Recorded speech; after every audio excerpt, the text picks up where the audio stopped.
The scattered leaves of my life అనేది ఒక అద్భుతమైనటువంటి పుస్తకం. దీని రచయిత్రి సరళ చౌదరాని. ఈ పుస్తకం చాలా చదివి తీరవలసినటువంటి పుస్తకం. ఎందుకంటే 19వ శతాబ్దపు బెంగాలీ స్త్రీవాద రచయిత్రిగా మరియు జాతీయవాదిగా అయినటువంటి సరళాదేవి చౌదరాని యొక్క ఆత్మకథ. ఆ శతాబ్దంలో స్త్రీవాదం ఏమిటి, స్త్రీ ఉద్యమం ఎలా ఉంది, మహిళా దృక్కోణం ఏ విధంగా ఉండింది, విశేషించి ఉన్నత వర్గాలలో జన్మించినటువంటి, సంపన్న వర్గాల్లో జన్మించినటువంటి ఈ సరళా చౌదరాని గురించి ముందు మీకు వివరిస్తాను. అయితే ఆమె పుస్తకం గురించి ఆఖరిలో మళ్ళీ చెప్తాను. ఎందుకు ఈమె నేపథ్యం గురించి చెప్పాలి అంటే, ఆనాటి Bengali renaissance, women in Bengali renaissance గురించి తెలుసుకునేటప్పుడు సరళాదేవి చౌదరాని కూడా ఒక విశిష్టమైన ముఖ్యమైనటువంటి వ్యక్తి. ఈమె 1872 సెప్టెంబర్లో జన్మించి 1945లో చనిపోయారు. గొప్ప విద్యావేత్త, రాజకీయ కార్యకర్త. 1910లోనే అలహాబాద్లో భారత స్త్రీ మహామండల్ అనేటటువంటి గొప్ప సంస్థని స్థాపించారు. ఇది భారతదేశంలోనే మొట్టమొదటి మహిళా సంస్థ. ఈ సంస్థ ముఖ్య ప్రాథమిక లక్ష్యాల్లో ఒకటి స్త్రీ విద్యను ప్రోత్సహించటం. ఈ సంస్థ భారతదేశంలోని మహిళల పరిస్థితిని మెరుగుపరచడానికి అప్పుడు లాహోర్, అలహాబాద్, ఢిల్లీ, కరాచీ, అమృత్సర్, హైదరాబాద్, కాన్పూర్, బంకురా, హజారీబాగ్, మిడ్నపూర్, కోలకత్తా అనేక చోట్ల ఈ కార్యాలయాలను ప్రారంభించింది. అయితే ఆమె జీవిత చరిత్రను నిశ్చితంగా పరిశీలించినట్టయితే, జోరోసంకోలో ప్రసిద్ధ బెంగాలీ మేధావి కుటుంబమైనటువంటి మన రవీంద్రనాథ్ ఠాగూర్ గారి అక్కచెల్లెలు కూతురు, ఈమె అక్క కూతురు. ఈమె తండ్రి వైపు నుంచి కూడా చాలా మేధో సంపత్తి కలిగినటువంటి వారసత్వం ఉంది, నేపథ్యం ఉంది. జానకీనాథ్ ఘోషాల్ బెంగాల్ కాంగ్రెస్ మొదటి కార్యదర్శుల్లో ఒకడు. ఈ సరళాదేవి తల్లి స్వర్ణకుమారి అంటే రవీంద్రనాథ్ అక్కగారు ప్రముఖ రచయిత్రి. తర్వాత స్వర్ణకుమారి సరళాదేవి చౌదరానికి హిరోన్మయి అనేటటువంటి అక్క ఉంది. ఆమె ఒక రచయిత, వితంతు సంక్షేమం లాంటి వ్యవస్థాపకురాలు. సరళాదేవి కుటుంబ అనుచరులు చాలామంది, కుటుంబంలో ఉన్నటువంటి సభ్యులు మేధో సంపత్తి కలిగినటువంటి వాడు. చాలా అద్భుతమైనటువంటి పాత్ర వాళ్ళు పోషించారు ఈ బెంగాలీ రెనైజాన్స్, స్పెసిఫికలీ స్త్రీవాదం తొలి దశాబ్దం లేక తొలి తరంలో ఉండేటటువంటి వారిలో ఈ ఠాగూర్ కుటుంబంలో వచ్చినటువంటి స్త్రీలు 3 లేక 4 చాలా అద్భుతమైనటువంటి పాత్రను పోషించారు. అయితే ఆమె 1890లోనే బెత్యూన్ కళాశాలలో ఆంగ్ల సాహిత్యం చదువుకుంది. అందులో అగ్రశ్రేణి మహిళగా అభ్యర్థిగా నిలిచి కళాశాలలో పద్మావతి బంగారు పథకం పొందినటువంటి మొదటి మహిళగా గణతికెక్కింది. భారత స్వాతంత్రోద్యమంలో పాల్గొన్న కొద్దిమంది మహిళల్లో ఆమె ఒకరు. గాంధీజీతో పాటు భారతదేశమంతా తిరిగింది. అత్యంత సన్నిహితురాలు గాంధీజీకి. గాంధీజీ, నెహ్రూ మున్నగినటువంటి చాలామంది మేధావులను ఆకర్షించినటువంటిది ఆమె రూపం. డీప్ సీటెడ్ నాలెడ్జ్, చాలా విద్య, గరిమ, ప్లస్ ఆమె తాలూకా ఆకర్షణ శక్తి. పోయిటస్, రచయిత్రిగా ఆమె రచినటువంటివి చాలా ముఖ్యమైనటువంటివి ఆమెను ఆకర్షింపచేశాయి. అంత ఆకర్షణ శక్తి కలిగినటువంటి గొప్ప స్త్రీమూర్తి సరళాదేవి చౌదరాని. స్వామి వివేకానంద గారిని చూడటానికి వెళ్తే, స్వామి వివేకానంద ఉద్దేశాలతో, ఆయన ఆశయాలతో ఆమె చాలా ఆకర్షింపబడింది. అలాగే స్వామి వివేకానంద కూడా ఆమెను చూసి ఆశ్చర్యచకితుడయ్యాడు. ఇంత గొప్పటి మేధవ సంపత్తి, అందం, ఆకర్షణ కలిగినటువంటి సరళాదేవి అనేటటువంటిది ఆయన అభిప్రాయాన్ని వెలపుచ్చాడు. అయితే విద్యాభ్యాసం పూర్తయిన తరువాత సరళాదేవి మైసూరు రాష్ట్రానికి వెళ్ళి అక్కడ మహారాణి బాలికల పాఠశాలలో టీచర్గా చేరింది. 1 సంవత్సరం తరువాత ఆమె స్వరాష్ట్రానికి తిరిగి వచ్చి రాజకీయ కార్యకలాపాలను ప్రారంభించింది. బెంగాలీలో ఒక అద్భుతమైనటువంటి పత్రిక ఉండింది, భారతి. ఆ భారతి కోసం రచనలు రాయడం ప్రారంభించింది. 1895 నుండి 99 వరకు ఆమె తన తల్లి, సోదరితో సంయుక్తంగా భారతి అనే పత్రికను నడిపింది. ఆ తరువాత 1899 నుండి 1907 వరకు స్వతంత్రంగా దేశభక్తిని ప్రచారం చేయటం, పత్రిక సాహిత్య ప్రమాణాన్ని పెంచడం చేసింది. 1904లో మహిళలు తయారు చేసిన దేశీయ హస్తకళలు ప్రాచుర్యం పొందడానికి ఆమె కోలకత్తాలో లక్ష్మీ భాండార్ అనే మహిళల స్టోరును ప్రారంభించింది. ఇది ఆశ్చర్యచకితమైనటువంటి పని. ఆ రోజులలో అంత సంపన్న కుటుంబంలో నుంచి వచ్చి స్త్రీ గురించి, స్త్రీమూర్తులు వాళ్ళ సమస్యల గురించి ఆలోచించి వాళ్ళు తయారు చేసినటువంటి హస్తకళలకు ఒక ప్రత్యేకమైనటువంటి మార్కెట్ కావాలనే ఆలోచన రావటమే చాలా గొప్ప విషయం. 1910లో భారత స్త్రీ మహామండల్ స్థాపించింది. ఇది చాలా మంది చరిత్రకారులు చెప్పిన ప్రకారం మొట్టమొదటి అఖిల భారతీయ సంస్థగా, మహిళా సంస్థగా పరిగణించబడింది. దేశవ్యాప్తంగా అనేక శాఖల్లో ఇది తరగతి, కులం, మతాన్ని పరిగణించకుండా మహిళలకు విద్య, వృత్తి శిక్షణ ప్రోత్సహించింది. వ్యక్తిగత జీవితానికి వచ్చినట్టయితే ఆమె స్వామి దయానంద సరస్వతి స్థాపించిన సంస్థ నిర్వాహకుడు, హిందూ సంస్కరణ ఉద్యమ నాయకుడు, న్యాయవాది, పాత్రికేయుడు, జాతీయవాద నాయకుడు, ఆర్య సమాజ అనుచరుడైన రామ్ బూజ్ దత్ చౌదరి 1905లో వివాహం చేసుకుంది.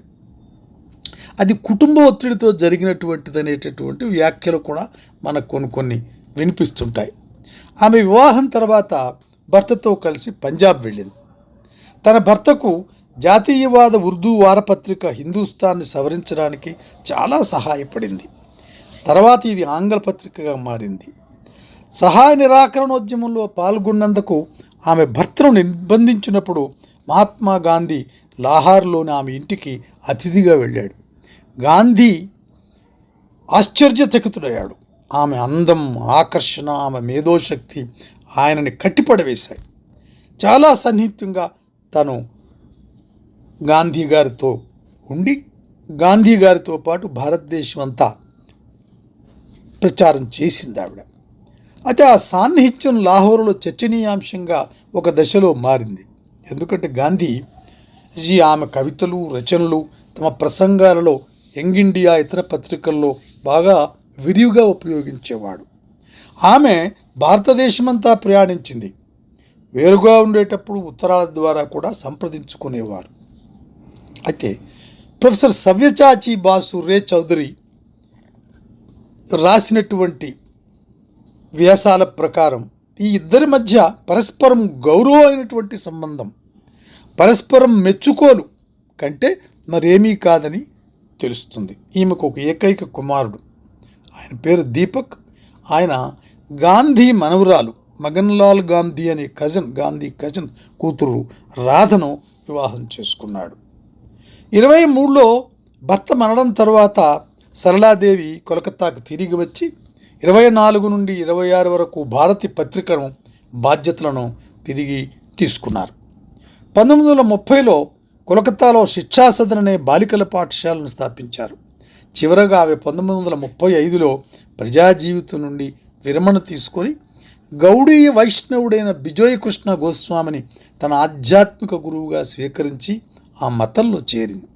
45 ఆగస్టు 18న కోలకత్తాలో మరణించింది.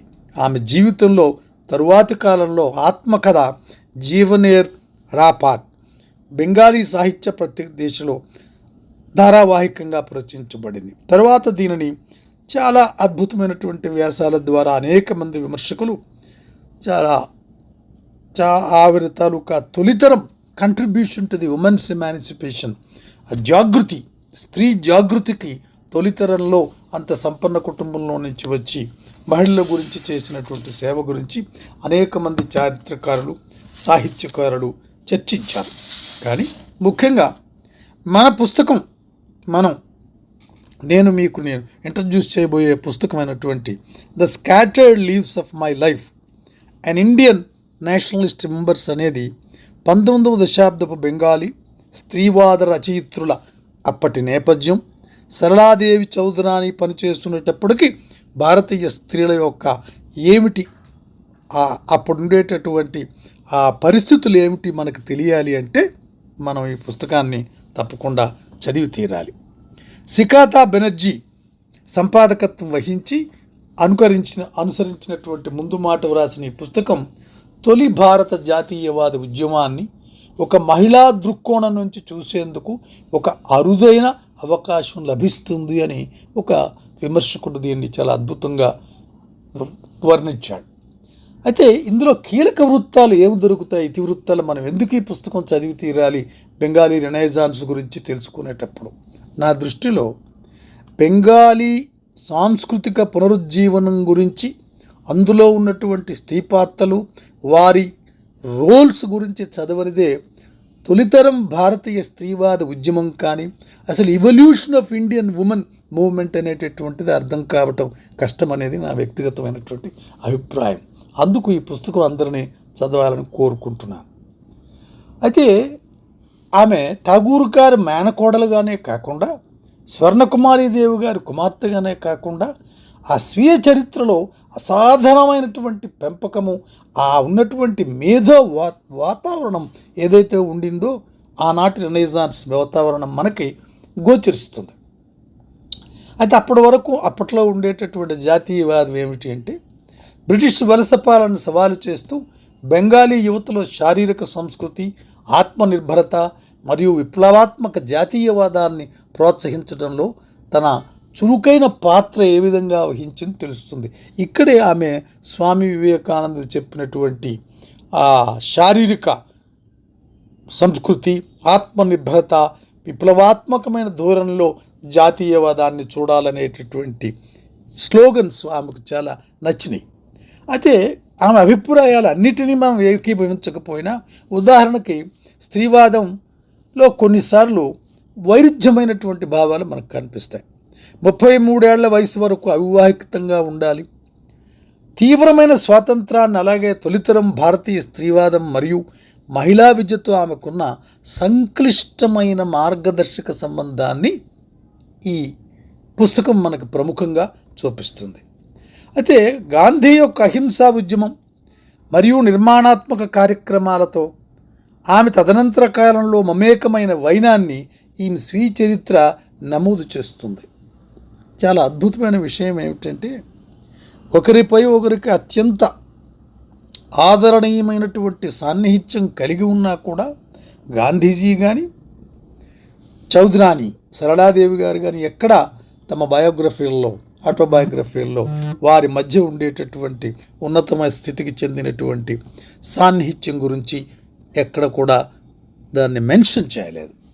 విమర్శనాత్మకంగా స్పందించినట్టయితే ఈ పుస్తకం పైన ఇది ఒక చారిత్రక విస్మృతి నుండి ఒక ప్రధాన మహిళా స్వరాన్ని వెలికి తీసేసేందుకు సమీక్షకులు చాలా ప్రయత్నం చేశారు.